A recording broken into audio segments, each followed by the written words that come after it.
जय माता दी दोस्तों, करवा चौथ की ढेर सारी शुभकामनाएं। फ्रेंड्स, इस वीडियो में आपको करवा चौथ की 2 प्राचीन कथा मैं सुनाऊंगी। आप पूजा विधि देखते हुए कथे का आनंद लेंगे। संपूर्ण पूजा विधि इस वीडियो में आप देखेंगे। कम से कम सामान में हम करवा चौथ की संपूर्ण पूजा कैसे करें और प्राचीन 2 कथाएं की भी आनंद लेंगे। आशा करती हूँ वीडियो आप लोग को जरूर पसंद आएगी। चैनल को सब्सक्राइब कर लीजिएगा, बेल आइकन प्रेस कर दीजिएगा, जिससे आगे आने वाली समस्त वीडियो की नोटिफिकेशन आप लोग को सबसे पहले मिल जाएगी। चलिए अब हम अपनी करवा चौथ की कथा प्रारंभ करते हैं। आप लोग पूजा विधि देखते हुए कथे का आनंद लीजिए। प्रेम से बोलिए गणेश भगवान की जय, चौथ माता की जय। पहला कथा है हमारा। प्राचीन समय में एक पतिव्रता स्त्री थी। उसका नाम करवा था। वह अपनी पति की सेवा करने में कोई कमी नहीं छोड़ती थी। एक बार कार्तिक मास की कृष्ण पक्ष की चतुर्थी तिथि के दिन उसका पति नदी में स्नान कर रहा था कि एक मगरमच्छ ने आकर उसका पैर पकड़ लिया और नदी में ले जाने लगा। तब वह पति जोर जोर से अपनी पत्नी करवा करवा कहकर पुकारने लगा मदद करने के लिए। करवा ने यह देखा तो दौड़ कर आई और अपने पति को बचाने के लिए अपने साड़ी से एक सूत खींचकर मगरमच्छ की ओर फेंक दिया और मगरमच्छ उस साड़ी की सूत से फंसकर उसके पति को आगे न ले जा सका। लेकिन करवा डरकर धर्मराज को पुकारने लगी। उसकी पुकार सुनकर धर्मराज वहां प्रकट हो गए और बोले, हे पतिव्रता, कहो तुम क्या चाहती हो। करवा बोली, हे धर्मराज, आप तो धर्म के देवता कहलाते हैं ना, और यहाँ पर देखो अधर्म हो रहा है। बिना गलती के मेरे पति को मगरमच्छ पकड़ कर ले जा रहा है। आप मगरमच्छ को मारकर मेरे पति को बचा ले, मेरे सुहाग को बचा ले। धर्मराज बोले, हे पुत्री, मगरमच्छ की आयु अभी मरने की नहीं हुई है। इसकी आयु अभी बहुत शेष बची है। मैं इसे कैसे मार सकता हूँ।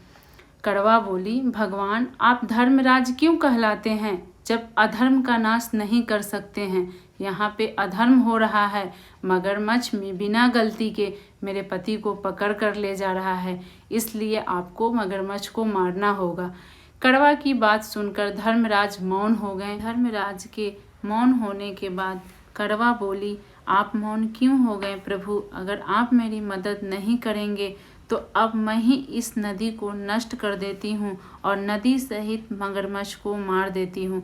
तब धर्मराज बोले, ऐसा मत करो पुत्री, ठहरो ठहरो, ऐसा मत करो।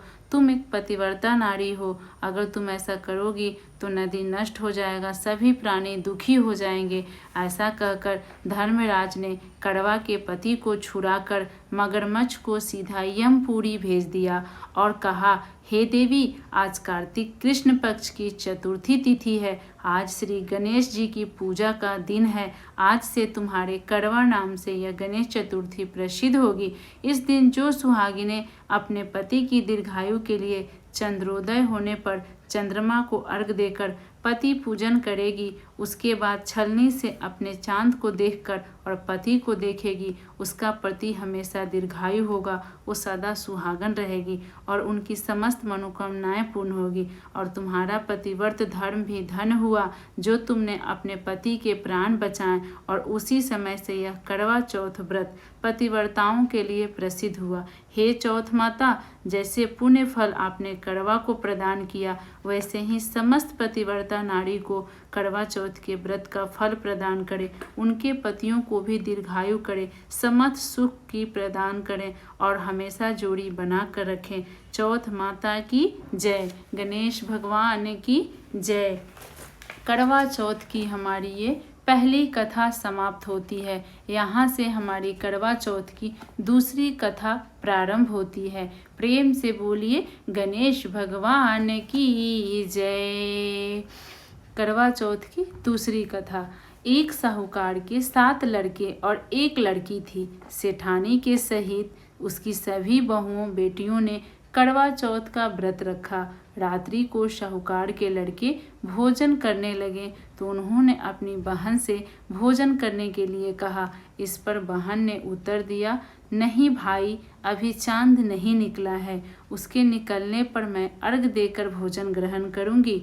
बहन की बात सुनकर भाइयों ने नगर से बाहर जाकर अग्नि प्रज्वलित कर दी और छलनी ले जाकर उसमें से प्रकाश दिखाते हुए उन्होंने बहन से कहा, हे बहन, चांद निकल आया है, अर्घ देकर भोजन जिम लो। यह सुन उसकी अपनी भाभियों से कहा, आओ भाभी, तुम लोग भी चंद्रमा को अर्घ दे लो। परंतु वे इस कांड को जानती थीं। उन्होंने कहा, नहीं बाई जी, अभी चांद नहीं निकला है। तेरे भाई तेरे साथ धोखा करते हैं, छल कर रहे हैं, अग्नि का प्रकाश छलनी से दिखा रहे हैं। लेकिन भाभियों की बात सुनकर उसने कुछ ध्यान ही नहीं दिया और भाइयों द्वारा दिखाए गए प्रकाश को अर्घ्य देकर भोजन कर लिया। इस प्रकार व्रत भंग करने से गणेश जी बहुत अप्रसन्न हो गए। इसके बाद उसका पति सख्त बीमार हो गया और जो कुछ घर में था उसकी बीमारी में लग गया। जब उसे अपने किए हुए दोषों का पता लगा तो उसने पश्चाताप करने हेतु गणेश जी की प्रार्थना की और विधि पूर्वक चतुर्थी का व्रत करना आरंभ कर दिया। उसकी भाभियों द्वारा बताए गए नियम के अनुसार श्रद्धापूर्वक उसने करवा चौथ का व्रत प्रारंभ किया और गणेश जी के प्रसन्न होने के कारण उसे आशीर्वाद मिला और मन लगाकर उसने व्रत का चतुर्थी का करने लगी। इस प्रकार उसके श्रद्धा भक्ति सहित कर्म को देखकर एक बार करवा माता गणेश जी से प्रार्थना करती है, हे गणेश जी, जो भी नारी विधि पूर्वक इस व्रत को करती है उसके पति को आप जीवन दान देकर आरोग्य कीजिए। इस प्रकार उसके श्रद्धा भक्ति सहित कर्म को देखकर भगवान गणेश जी बहुत प्रसन्न हो गए और पति को जीवन दान देकर उसे आरोग्य करने के पश्चात धन संपत्ति से युक्त कर दिया। इस प्रकार से जो कोई छल कपट को त्याग कर श्रद्धा और भक्ति से करवा चौथ का व्रत करेगा, वे सब प्रकार से सुखों सहित कलेशों से मुक्त होकर पति पत्नी एक सुखी जीवन व्यतीत करेंगे। यहाँ पर हमारा करवा चौथ का 2 प्राचीन कथाएं समाप्त होता है। आशा करती हूँ, उम्मीद करती हूँ वीडियो आप लोग को ज़रूर पसंद आई होगी। करवा चौथ की ये 2 प्राचीन कथाएं आप लोग का मनमोहक है, बहुत मन मोह लिया होगा, इसलिए चैनल को ज़रूर सब्सक्राइब कर दे और वीडियो को एक लाइक कर दे। आप एक लाइक करते हैं तो हमें बहुत हिम्मत और प्रेरणा मिलता है, आगे वीडियो बनाने की मोटिवेशन मिलती है। तो इस प्रकार से आपने संपूर्ण पूजा विधि देखते हुए करवा चौथ की 2 प्राचीन कथाएं का आनंद लिया। कमेंट में जय करवा माता, जय गणेश जी, जय माता दी जरूर लिखें और वीडियो कैसी लगी कमेंट करके ज़रूर बताइएगा। इस वीडियो को लाइक कर दीजिएगा। इसी प्रकार के अन्य वीडियो में बहुत जल्द मिलेंगे। आप अपने घर में हंसते रहिए, मुस्कुराते रहिए, अपनों का ख्याल रखिए। आप सभी को करवा चौथ की ढेर सारी शुभकामनाएं।